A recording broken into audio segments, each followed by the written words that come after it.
May anniversary, may warakan, may training, may chibugan, may basketballan. Hi mga ka-guest, it's your favorite mom and pop resort owner, ang inyong lingkod, that resort guy. Samahan nyo kami ni Jin sa Manila Adventure natin. Unang stop natin ay sa 25th wedding anniversary ng mga pinsan ko, sina Ben at Deb. Sana all, di ba? Ang saya ng party. My cousins were radiating with love. Imagine, 25 years. It took a lot of patience and love para tumagal ng ganon. Lalo na ngayon, maraming naghihiwalayan. Super saya ng party. I got to see my childhood friends and my teammates in basketball sa Ateneo. Next night, naghangout kami ng mga homeboys ko na sina Paolo, Jim, and the crew sa Delgados. Medyo nalasing kami. Nakaubos ata kami ng 3 bote ng whiskey.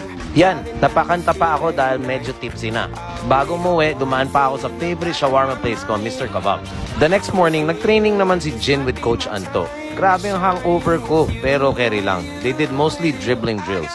Trip ko kasi training nila